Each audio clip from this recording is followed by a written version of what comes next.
Good afternoon. Today I am going to be working on some Instant Pot meals. Well, one meal today. I've realized I have not been using my Instant Pot much. When I first got it, I used it quite a bit. And then I never really got a good collection of recipes that worked really well. So my goal is to start coming up with and finding the recipes that work really well in it so that I can have just kind of a handful of good recipes to pull off. It is a Monday afternoon, and I kind of would like to have them for Mondays. That's what I did probably about a year ago. I did them a lot on Mondays. So this is an Instant Pot Hamburger Helper. This is from Julie Evanick. Hopefully I'm saying that right. Instant Pot Hamburger Helper recipe. It's supposed to taste like cheeseburger macaroni. When we were first married, I made a fair amount of Hamburger Helper because that's how I made stuff. And that's what I knew how to cook. And then as we got more and more kids, I'd even stretch the Hamburger Helper by adding extra macaroni noodles. And then I kind of learned some homemade Hamburger Helper, hoping the Instant Pot helps. Okay, so I need to turn it on. I plugged it in. I want to turn it on to, see, it's been a long time since I've used it. I'm going to turn it on to saute. Now, the reason I'm turning it on saute is because I'm actually going to put some of the stuff in. The recipe has you cooking, putting in some oil, and then cooking the ground beef and onion. I am just going to use onion powder because I want it to be easy. But I've already cooked my ground beef because what I do is I buy 20 pounds of ground beef at a time, put them in my, I'm looking to where I put my roaster oven. Over there. You can't see that. I have a low counter in there. I just put my ground beef in there, let all 20 pounds cook at once, and then divide it and freeze it in 2-pound packages. That works beautifully for my family, so when I want to make something like this, it cuts down on the cooking time, and the ground beef is way cheaper that way. Sorry, I need to get some shades for these windows because my lighting changes. So I'm microwaving to defrost my already cooked ground beef, and then I'm going to gather a couple other things. I have some tomato paste that I'm going to need, and then I'm actually going to double the recipe. I don't know if I need a full doubled recipe. It says it feeds 8. I'm going to make some notes to see what I need. I'm hoping to find, like I said, like my little collection of favorite Instant Pot recipes. Garlic and onion powder. Let's see what else I need. Salt. I'm not a big salt. Well, I better put in some salt since none of this has salt. Worcestershire sauce. I know there's a right way to say it. I don't. Yay, I have some. Oh, that's what I forgot when I made pulled pork. My husband usually puts this on and then rubs the seasoning on. Okay. I did make 40 pounds of pulled pork, so I'm going to turn those into enchiladas. I'm excited about that. Okay, and then beef broth, and then the cheese will go in after it cooks. So this is what I use for beef broth. I actually have another container of it, but this I think is enough. Yep, that'll be enough for that. Ooh, that is strong smelling. Okay, so start by much to impress me. Okay, so my 2 pounds of cooked ground beef. I am not putting the oil in because, to be honest, I left enough. Okay. Let me check on that. I left enough fat in there, and that is really, really hot. And my drawers also... I took out my silverware drawer today. Okay, so we have our ground beef in here. I'm just going to kind of chop that up. Like I said, I didn't put the oil in here that it said to put in because I have enough fat still in my meat so I don't need it. Okay, then we're going to put in, it says to cook it with onion. I don't. But it was really great when I cooked my 20 pounds of ground beef, I put onion in it. But I really don't. So we're just going to do some onion powder. And then we're going to do some garlic powder. And some salt.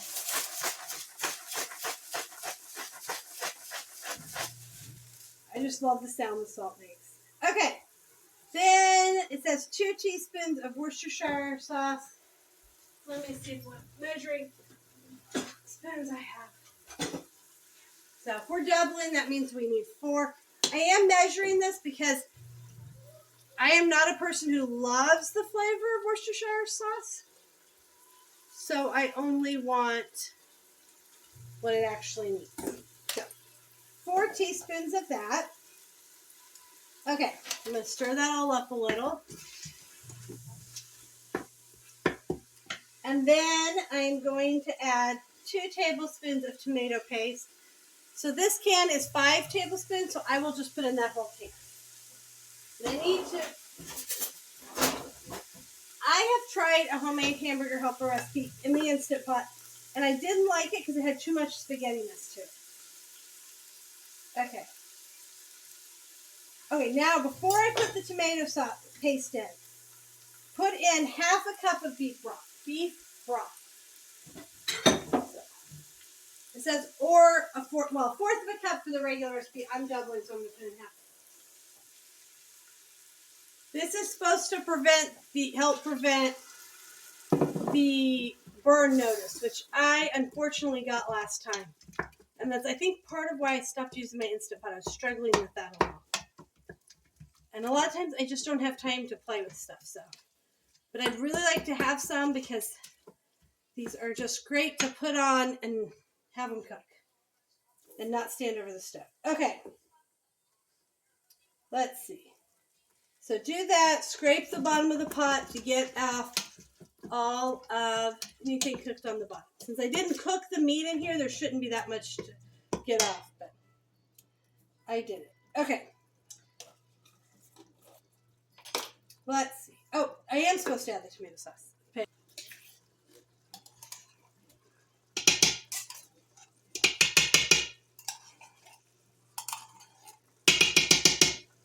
Sorry, that was probably a little loud. Okay. So, I'm going to stir that into it.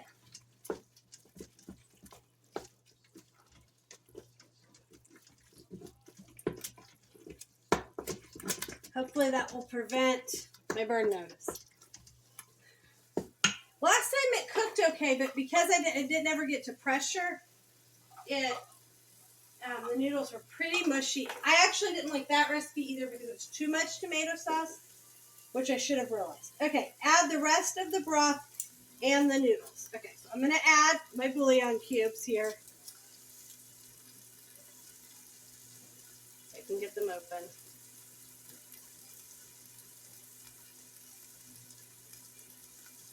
That one does not want to open.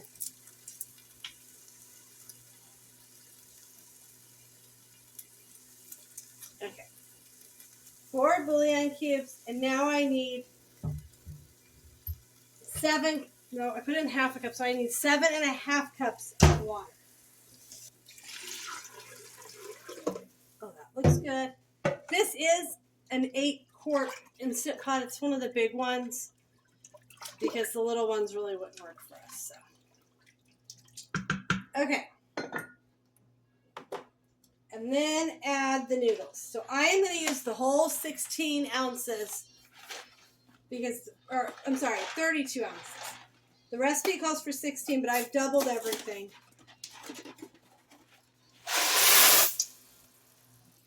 And then it says to make sure the noodles are all submerged. Okay, all of that's done. Now, I'm going to put my lid on. Let's cancel that. Pressure cook 5 minutes and start. I'll show you when it gets done. Just so you know, that took me around 12 minutes. So.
Thanks for joining us today. Please leave a comment if you have something else you'd like me to talk about or you have any questions. Please hit the like button and subscribe to see more videos about what we do.